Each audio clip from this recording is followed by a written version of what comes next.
It's easy to hear your favorite artist on WFPK from wherever you are. Listen on your smart speaker, live stream from our website at WFPK.org, from Louisville Public Media. Do you read Stephen King? Good news. There's a club for you. The Losers Club. Every Friday, us losers journey through the never-ending wastelands of King's Dominion. We sink our teeth into each of King's novels, dive deep into the lore, and review every adaptation. Even better, we're always having guests over. Thomas Jane, Will Wheaton, Mary Lambert, Mick Garris, the list goes on. So what are you waiting for? Join us as we read on through long days and pleasant nights.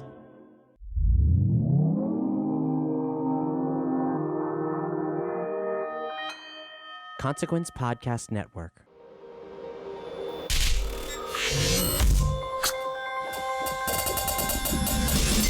And welcome to another edition of Kyle Meredith With. It's an audio interview series presented by WFPK Independent Louisville at WFPK.org. Consequence of Sounds and the Consequence Podcast Network.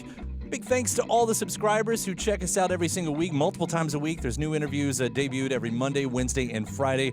So thank you all for checking us out. If you're not a subscriber, please do hit that subscribe button as we get started here. If you love music, if you love getting to know how the art is made, hit that subscribe button so you can keep up with this and maybe give the series a rating, leave a review as well. I'm Kyle Meredith. Today, my guest, I'll once again be talking with Greg Gonzalez of the band Cigarettes After Sex. They've got a brand new record called Cry. It's the sophomore record. And we're going to get into many of the different angles that make up this LP. First, how location has always been very important to Greg about how he creates his art and how that location makes the music sound. Speaking of that sound, Cigarettes After Sex has a very defined, definitive sound. That's not by accident. And it's not coincidence that the two records sound so close together musically. In fact, Greg will tell us exactly why that is, and it goes in with his larger vision of what this band is and what they will be. We'll also talk about how cinema plays a big part in how he writes, and his hopes to get into that more. Scoring, soundtracking, maybe even acting. He lives in Los Angeles now, so anything's possible with that as well. And then there's the lyrics. If you've listened to a Cigarettes After Sex song, you know about the lyrics. They are very intimate. They talk about sex in great detail. So we'll hear some about what those details are with this record. One of the songs even focuses on Japanese animated pornography. And there's some tributes on here, too. Tributes or influences, however you want to throw that, but from unlikely sources that you might not think about when you consider this band. Artists like Shania Twain, Selena, Brooks Dunn. They've all made their mark on Greg, and it's really interesting how they kind of funnel into this brand new record called Cry. It's Kyle Meredith with Cigarettes After Sex. Hey, this is Greg. You've got the new record Cry, the official sophomore record for Cigarettes After Sex, and it's a gorgeous record. Like, I don't know how you continue to do this, but you've figured it out somehow, and here we are again. Congratulations. That's sweet of you to say. Really appreciate that. Yeah, let's see here, because I want to go through a few of the stories that have kind of been projected out there. A lot of artists say that location affects art, but I feel like when you've talked about where you recorded this record, it's something more specific than just the usual. This is where we recorded it, and this is why we liked that place. Yeah, it was strange for me the way location kind of came about for like our recording process, and I kind of just found, I guess, growing up, like I had been kind of recording all my stuff in a bedroom with a Tascam 8-track recorder since I was like 12 years old or something, so I was kind of like used to this just like ease of almost kind of doing everything myself or something, or just kind of being in like places that felt very intimate. So I found when I went into a studio ever, like after or whatever, it just felt like I was kind of like in an office all of a sudden, and it never felt like the right place to be for the actual recording, like where we're actually making music. And so that kind of just stuck with me. And then later on, when we did the first EP in 2012, I had heard that the Cowboy Junkies had done Trinity Session, that record, in a like cathedral, just kind of overnight, like live. And I thought, that's great. Like, why don't I just do something like that? I mean, I just love the sound of that record, and I couldn't even tell it was live. And there's just some kind of strange X factor in that record that I was kind of looking for, that I wanted our music to have. That's when we took it into a stairway. The stairway at my university, I thought, would be a good place to record somehow, because it was so echoey and so crazy. I would just walk up the steps, when I used to kind of go to class there, and I'd be talking to like a friend or something, and our voices would just become like this crazy like reverb tank as we were walking through the stairway. So I thought, why don't we get in there and just see like what kind of music comes out of that? And then once we did that, that was kind of the eureka moment. That was like, okay, this is the record we made there. It feels like the first real record I've actually ever made. Yeah. It just feels like something special had happened. So location became key after that, as far as just like, let's get into locations that feel kind of a little bit strange, a little foreign to everybody, and would add like a really complete atmosphere to the record, and would become kind of a character in the record almost. Like I would say the Stairway is definitely a character in that first record, as is, the house that we recorded this in Majorca became a character as well, and this, like a very specific character. Just the whole atmosphere of that landscape was just put you in a different state of mind almost. It's interesting too, because when I think of a mood of a stairway, it's very you think of concrete and harsh overhead lighting or whatever, and a house has obviously the idea is it's a very warm atmosphere, a homey atmosphere. How does that differentiate with the music of the two records, if at all, in that way? Oh yeah, like I think what that Stairway did was it just gave us this ambience that we needed, where it kind of showed us how to slow down or something. Because if you played really fast in the Stairway, it would just turn into total mush. It would just become like just noise or something. So it made us slow the songs down even more. And I think once we did that, it's like, oh, like there's something to making these almost like slower than you thought they should be. Like making the songs slower than you thought. That does something special to the songs. And I would say actually Majorca did the same thing. It just like we were in this, kind of surrounded by a desert and with a beach very nearby too, though, and just totally isolated in this house. And just I think that made us also just slow everything down. Cool thing about this was that we recorded most of this record even like outside, which is kind of like one of the, I think that seems even more rare, I think, to me than a location recording. Is just recording something outside is kind of a weird one. Because you lose control. I mean, or did you? You feel like you lose control of the sound. No, we did. Like, recording outside was fun in a way, because there was one night we were recording, and we would start around 9 p.m. or something in Majorca, like in this little courtyard. And one night we decided to kind of move to a different area, a little farther away, that was outside, kind of like on the grounds. And it felt really good recording there. We were recording about 9 p.m. All of a sudden, around 1 a.m., you just see like clouds start to gather. It's like, okay, like something's about to happen. Is a storm's a brewing or something. And same thing there. Like you could start to hear like the murmur of thunder, kind of getting into the record, which I thought was cool. But then it was like, okay, now we actually got to like run everything inside, and literally it starts to sprinkle, and we're just running all of our gear inside so it doesn't get soaked and destroyed. So it kind of gives you this like, you're like battling the elements a bit or something. Leaning into that sound, as we were introduced in your first few singles, as obviously we were introduced in the debut record, it sounds very natural with you how the music came to this. But a lot of bands do come to that moment like, oh, do we try something different than our first? But it seems like you leaned into that sound. Yeah, for me, I just like I love bands that have shapeshifted a lot, or artists. Like I really love someone like Miles Davis or even Bowie in the '70s, where they're kind of like chameleon, where they just keep moving and changing their sound, and I love that. But I think as an artist, I wanted to be more of someone more like that was very cohesive or something, like that kind of made records that are like kind of in this one world, almost like a painter like Mark Rothko or something, or like like a Cocteau Twins even, you would say, is like stays pretty in their own world the whole time. They don't totally shift and become something different. They really stay within these kind of confines. So I envisioned this being more like that, being more of a sound world that would remain pretty cohesive and not kind of just develop into totally different things out of nowhere, like kind of way, like take like a right turn or something. Yeah, as an artist, I mean, you have done other sounds in the past as you were searching for this sound. Do you foresee you ever like other projects to kind of scratch that itch if it ever comes around? I think it's starting to feel like that, because I love doing all this stuff, but I do want to just experiment more. That's just how my mind kind of works, and I kind of wondered, and also just loving so much music, just so much different music, daily almost, I think it's funny when we meet fans, because I think they assume that we just listen to music that only sounds like us or something, Like, what do you guys listen to? And we're like, oh, a Shania Twain record or something. Or listening to, the new Camila Cabello single or whatever, basically what I tell them sometimes. Or I was listening to Master of Puppets. I don't know, it could be anything. But, so it goes all over the map. So I think with that, it would be great to maybe try a different project that does that or something and see what happens. But cigarettes I want to stay very precious with. It's a really interesting way and to kind of foresee a career. It almost sort of takes the pressure off. Like, what this is, and you can do anything that you want to do outside of that. Yeah, you just kind of make this one thing And it's great. You can kind of do whatever you want outside of it. Yeah. And crazy even nowadays how artists can have their someone like Johnny Greenwood has like he's a film composer now, Right. a very great composer, but also a radio at the same time. It's kind of intriguing when you see someone kind of do stuff like that. That seems like a path that you could be going on very, very soon. I mean, you're notable as a very big cinema fan and everything, and it seems like your style of writing would fit that. Like, where is it? Because you live in LA now, right? It's like that opportunity's there.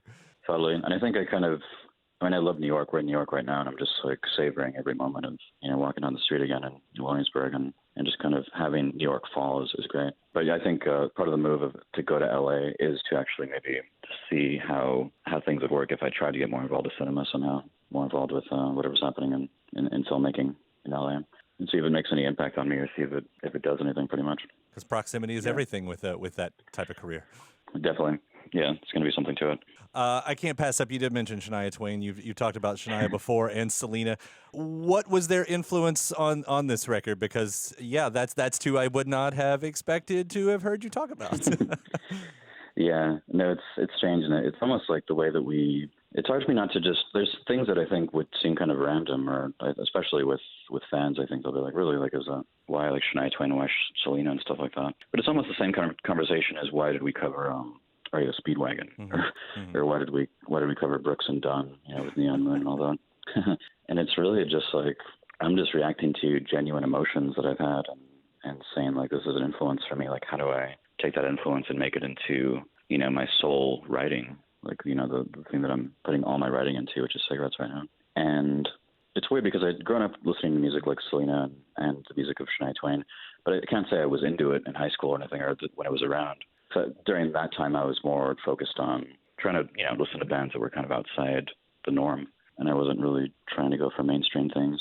So they were more just kind of the atmosphere of my childhood or something you might say or whatever. But it wasn't until I got to New York that I started to reinvestigate some of this stuff and found that there was just like a song by Selena called Como La Flor that was, I don't know why, I just like really, I started to just love that song so much. And also You're Still the One by Shania Twain, which is, a very huge song, but I just started to really appreciate that song for some reason. I was able to kind of look past like all the whatever negative connotations I might have had of that song before were able to kind of melt away, and I was able to just enjoy it again. But the way that relates to this record is that those two songs basically inspired two songs on the new record. And You're Still the One inspired our newest single, Falling in Love. Just like the feeling of that. I just thought I want to write a song that feels kind of like You're Still the One, but if I was to write something like that. And so Falling in Love to me is kind of like supposed to be like a 90s country song a bit. And another song called Kiss It Off Me takes that Selena song and kind of uses that as the starting point, and then goes obviously in a radical direction as far as the storytelling of it. Right. But kind of the backbeat I thought is like that. So just those influences were exciting me because I just felt like they were a little outside the world enough to be interesting to bring in to stimulate something with this style. As music always tends to come around in various ways. Stuff that wasn't cool eventually becomes cool with a new generation. There's still something that feels dirty about saying 90s country. Yeah, no, for sure. I don't think that is totally, it's strange, like, bands like Foreigner and Journey or lauded, like people, enjoy that now, like Styx or something, right. like stuff that wasn't, I think my generation now, likes that music. And I think there was a time where we were like kind of all like, no, that's not cool. You can't say like Journey or whatever. But now it's very like just openly liked. But the 90s country thing doesn't quite seem there yet, and especially like with people that I know and stuff, they're kind of like, oh, not really. Not on board with Garth Brooks and Brooks and Dunn and right. and Clint Black or all these kind of people. It was all around. I grew up in rural Kentucky, and obviously that was it. That was pop music right there. But it's not something I've even made peace with, as I have with so much other music. It's like, oh, I know it. I know those songs, but yeah, I think maybe you're like, all right, I've heard this plenty of times, and I felt that way too. It just somehow it just changed for me. I don't know how. It just became like, oh, actually, I like this stuff now again. It's some lyrical thematics here. You frequently veer towards intimacy in all the various ways. What takes you in that direction? Why is it similar to what you were saying with you found a sound and that becomes the sound of Cigarettes After Sex? Does that also kind of detail where the lyrics go? I think so. I feel like I'd done the same thing. Like the way you, almost like lyrics and music are like two different things in my mind a little bit. So the way to marry them together was kind of a weird thing as I started to grow up. So I just felt like I could like write music very quickly, but lyrics were always something that I would have to take a while to do. But I guess that was the exciting part about it. Like it shouldn't just be easy. There should be some kind of struggle between something like, kind of going on behind the scenes with the writing. But I'd written lyrics in all kinds of styles basically. And then once I started writing kind of more things that were more personal, to the point where they become 100% personal, like on the stuff we did before, that felt pretty much like empowering a bit. It felt like, okay, like now I have like a place to kind of get feelings out that I didn't even know I had or something in regards to things I've gone through, in regards to memories and all that. And it just started to feel way more powerful, way more genuine. There was just something about that, rather than the stuff I was doing before that was more like cryptic and kind of impressionist style lyrics, where just, you're kind of getting someone just kind of painting like a picture for you that doesn't exactly tell like a narrative story. So yeah, I think I kind of got caught in this kind of narrative thing, and it was very related to relationships and trying to just be honest about relationships, and knowing that what I was missing from a lot of writers was that I just wouldn't hear I just wanted to hear more romance stuff from them, I guess, or something. I wanted like a whole record that was all romance songs, all songs about love, and also to just include the things that were missing from it that I thought were important, which were like the intimacy and a way to talk about sex in like a positive way, or just an open way, or even a humorous way, or there's just all those things were kind of missing from a lot of music I saw. So I do think I've been in that mode for a while, and it is kind of the storytelling that I like in the songs that feels like it's kind of solidified a bit. I'm sure like maybe I'll go through different phases with some of that stuff, but it feels like it's pretty much where it might stay for a while. It's a debate I have a lot of times with other songwriter friends when they talk about, how some of them will go the old train of, well, you want to make it universal. And I say, the songs I connect with too mostly are the really, really specific songs to whatever that person went through. I said, those are the universal moments to me, because, and I get that in your That's great. songs. They're very specific moments that I can kind of hone in on that I appreciate. Yeah, that's great. That's cool that you feel the same way. It's strange to me, like even a song like It Was a Very Good Year by Sinatra is pretty much like what I'm trying to write, is just how do you kind of tell a narrative, and then like the details you leave out are kind of exciting too. And, I just love, or Famous Blue Raincoat by Leonard Cohen or something like that, where it's just like, I just love that it's a narrative. There's all these really detailed things in it that are kind of unexpected.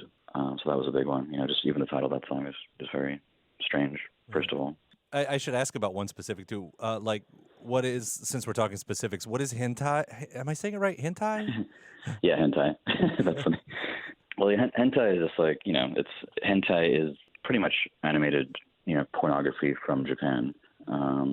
For the most part, it's like, so it has to do with like a lot of anime themes. Like if you've ever watched anime, it's very fantastic and over the top and stuff. And so hentai just pretty much brings more pornographic elements into that world, which is why it's so kind of a bizarre art form, I would say.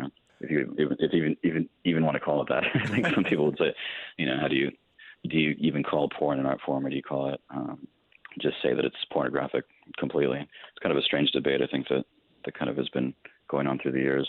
But yeah, hentai is just that. And, I think the song was kind of based on just how imaginative some of that stuff was. I thought, to me, just it was so strange and, thought-provoking in a different way.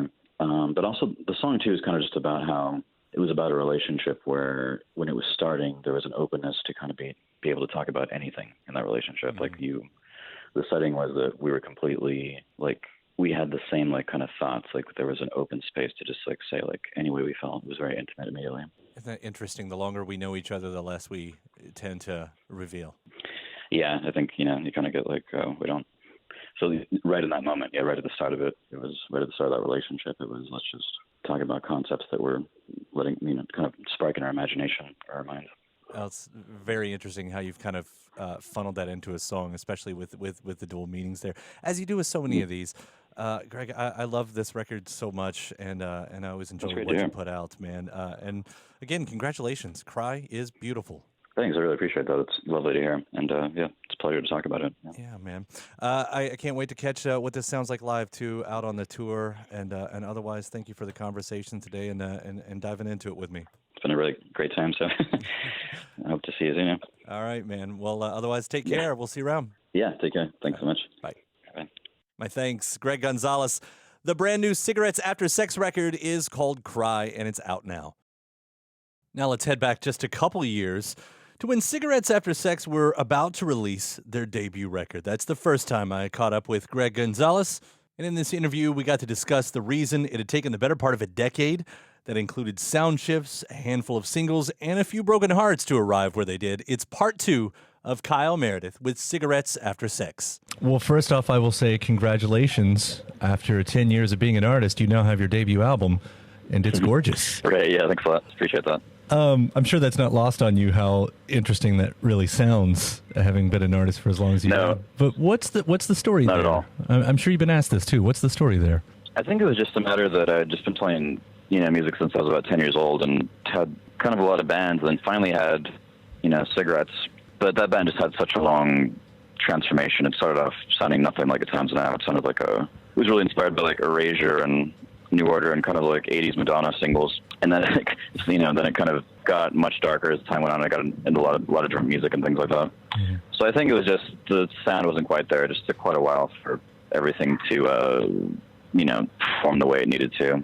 It was a longer period. Yeah. I was also in my hometown, El Paso, which things move a lot slower there, I think. So that was kind of part of it. When did you start to understand what this sound was becoming, or maybe even what you needed to be? Like, when was that transformation period where it finally settled? I think I had been kind of messing around with stuff forever and trying on different sounds, but I think somehow I had some a really rough time. I had a breakup, and I also had a friend pass away pretty tragically around the same time, in early 2012. And at the same time, I discovered, or I would say kind of went really deep into like some early 60s music that was really helpful, like the Paris Sisters, and also got into Mazzy Star, Red House Painters, and stuff like that. And I think that all kind of happened at once, and it helped me kind of form some sort of identity that was closer to myself than the stuff I was doing before. Mm-hmm. So I think it was just kind of a matter of chance of all those things happening at once.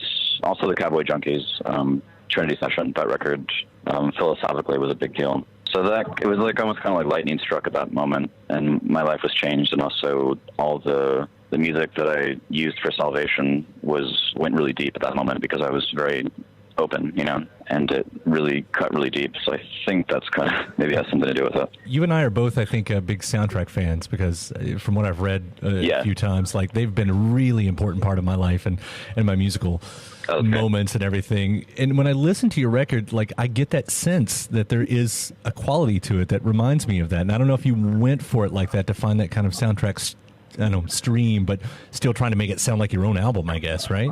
Yeah, exactly. The soundtrack thing had just been such a big thing for me. I guess because you just think of that music, right? You think of a great soundtrack, and it puts these, maybe they can kind of be more imaginative or something. They can get away with more, and it kind of opens your mind in a different way. It conjures images, and obviously that music is married to images, which I think is something that's powerful about it. Yeah. But yeah, I had one of the records that I always had around when I was having a rough time sleeping or something was this Ennio Morricone collection called Ennio Morricone with Love, which is just a bunch of his romantic soundtracks from the 60s, kind of tracks from it. I think that record was really influential on me just as far as the feeling of it. It was, like I said, really romantic and very soothing and very beautiful, and that's one of the big ones for me. And even though it's a compilation, it's, kind of get a sense of his soundtrack work there. And he's really eclectic anyway, so I liked all his, I did like all his horror soundtracks too and things like that. The way you explained him was exactly the way I would explain the Cigarettes After Sex record too, which is, romantic, chill quality. But of course, it's sort of balanced out by those lyrics that if you don't listen closely, you don't understand that it is very candid, and you write very candidly about what's going on. Is there a point, because I know this is mostly autobiographical too, is there a point in any of the songs on here where you sort of second-guessed and maybe pulled back to keep a little, or is it all out there? I think it's mostly all out there because even when I started, I kind of started Cigarettes with that in mind, that I was writing songs that I thought I might get in trouble for because I was talking about situations I was in that some people probably wouldn't want out there. So I think I had to make some sort of step and just kind of go with that. And it felt like it was the right thing to do for my writing. And it was the most honest way I could express myself. So I think nowadays I just kind of, that was one lesson I kind of kept in mind was, just kind of, if you feel like it should be there, just put it out, and I'll deal with any problems later. Luckily, all the music is sweet right now. It's not, I think back then I was writing some stuff that was kind of scathing, but now it's, it's all pretty sweet. So I haven't had any trouble with anybody getting offended or anything.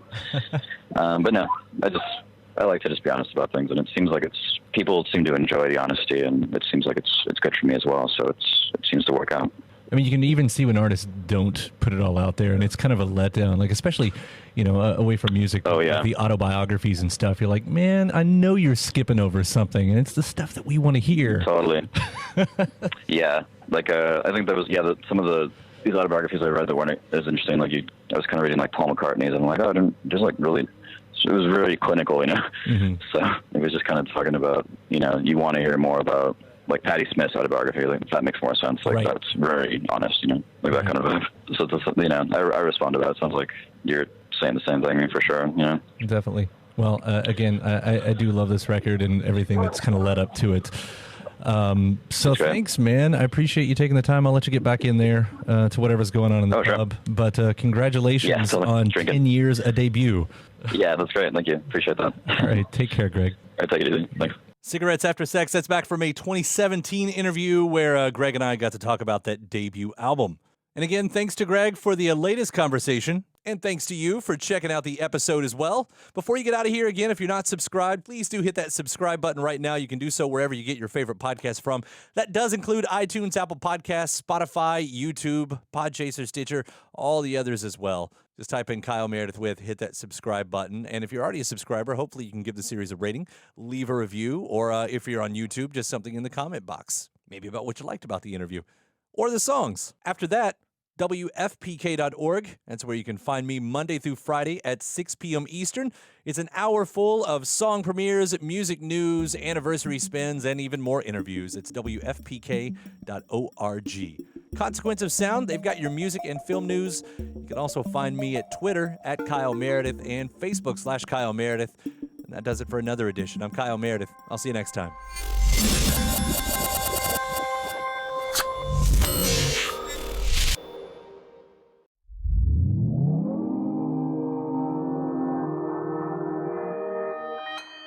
Consequence Podcast Network.